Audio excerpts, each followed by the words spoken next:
नमस्कार दोस्तों, आप देख रहे हैं Bhutwani horror podcast YouTube channel अपने दोस्त यानी गोविंद के साथ।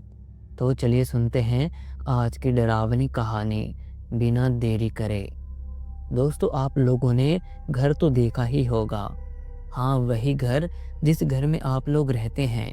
लेकिन क्या हो अगर कोई उस घर में इंसान की जगह आत्माएं रहती हो तो क्या होगा? क्या उस घर को कोई इंसान खरीद पाएगा? या फिर कोई इंसान उस घर के अंदर जाए तो उसके साथ क्या होगा? क्या वह सही सलामत उस घर से बाहर आ पाएगा? या फिर उस घर की आत्माएं उस इंसान को मार देगी? दोस्तों, इन सवालों को सुनकर अगर आपके मन में इन सवालों के जवाब जानने की इच्छा जागी हो तो इस कहानी को पूरा सुनिए। इस कहानी का शीर्षक है श्रापित घर। मधुपुर गांव के बाहर पीपल के पुराने पेड़ के पीछे एक ऐसा घर खड़ा था जिसे देखकर ही लोगों के रूह कांप जाती थी। ना कोई पक्षी उस घर की छत पर बैठता, ना ही दिन के उजाले में कोई उसकी तरफ ठीक से देख पाता। घर की दीवारें काली पड़ चुकी थी, जैसे किसी ने सालों तक उस पर राख मल दी हो। खिड़कियों के शीशे टूटे हुए थे और दरवाजा हमेशा आधा खुला रहता था।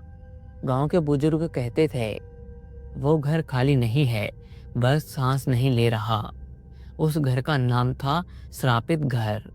कुछ साल पहले तक वही घर पूरी तरह सामान्य था। उसी घर में रहते थे रमेश और उसकी पत्नी सुनीता।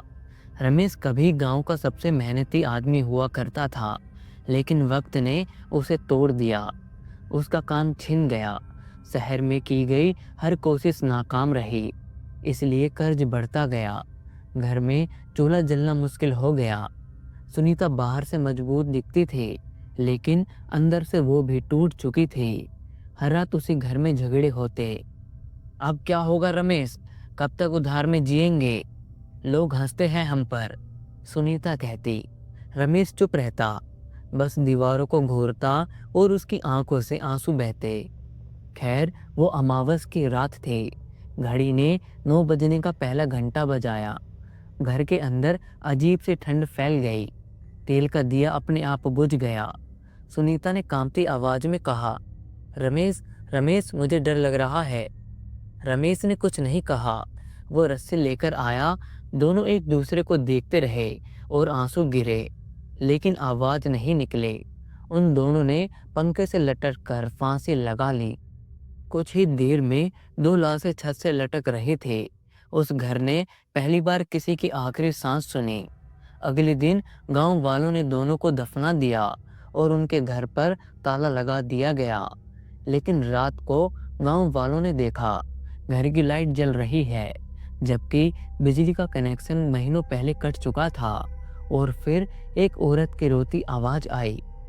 खैर, कुछ महीनों बाद गांव के 4 लोगों ने कहा, घर खाली पड़ा है, क्यों ना कब्जा कर लिया जाए। रात को वो चारों घर में घुसे।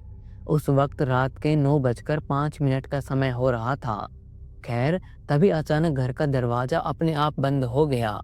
लाइट जल उठी और फिर ऊपर से एक आवाज आई, अंदर आ जाओ, यह घर तुम्हारा इंतजार कर रहा है। वो चारों बिना को सोचे ऊपर चले गए। जैसे ही वे चारों ऊपर गए, अचानक उनके सामने उन दोनों पति पत्नी की आत्मा आ गई और बिना देरी करे उन चारों पर हमला कर दिया। अगले दिन चारों की लाशें मिले।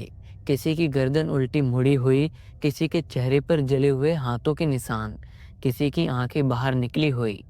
खैर, उस दिन के बाद गांव में नियम बन गया, रात 9 बजे के बाद उस घर की तरफ मत देखना।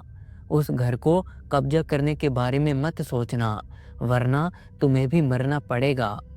खैर, इस घटना के लगभग कई साल बाद शहर से 3 दोस्त गांव आए, अमन, रोहित और विक्रम।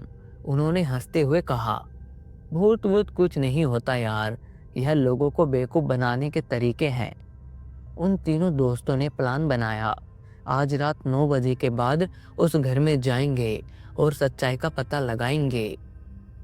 जब रात हुई और 9 बजने में जब 2 मिनट बाकी थे, तो तीनों दोस्तों ने अपने फोन के टॉर्च जलाई और उस घर की तरफ देखा। इन तीनों के देखते ही देखते अचानक घर की लाइट जल उठी और एक आवाज आई, अंदर आ जाओ, यह घर तुम्हारा इंतजार कर रहा है। वे तीनों चुपचाप अंदर चले गए और वहां जाकर उन्होंने देखा, हवा में फांसी के रस्से झूल रही थी। दीवारों पर खून जैसे हाथों के निशान थे और तभी पीछे से एक आवाज आई, तुम भी रहने आए हो इस घर में? आवाज को सुनकर वे तीनों दोस्त पीछे मुड़े। उनके पीछे सुनीता की आत्मा खड़ी थी। उसकी गर्दन टेढ़ी थी, आंखों से खून बह रहा था और रमेश उसके पीछे था। उसके गले में अब भी रस्सी बंधी हुई थी। वे दोनों उन तीनों दोस्तों को देखकर मुस्कुरा रहे थे और तभी उन आत्माओं ने तीनों दोस्तों पर हमला कर दिया और तीनों को मार दिया। सुबह गांव वालों ने देखा, तीनों दोस्तों की लाशें उसी घर में पड़ी थी। घर फिर से चुप हो गया।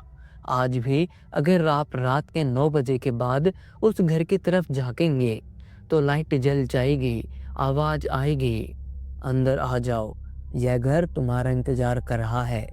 और अगर आप एक बार अंदर गए तो ध्यान रहे, उस घर से बाहर सिर्फ आपकी लाश निकलेगी। दोस्तों, अगर आपके भी गांव, मोहल्ले या फिर शहर में कोई वीरान पड़ा घर है तो रात में वहां जाने की गलती ना करें।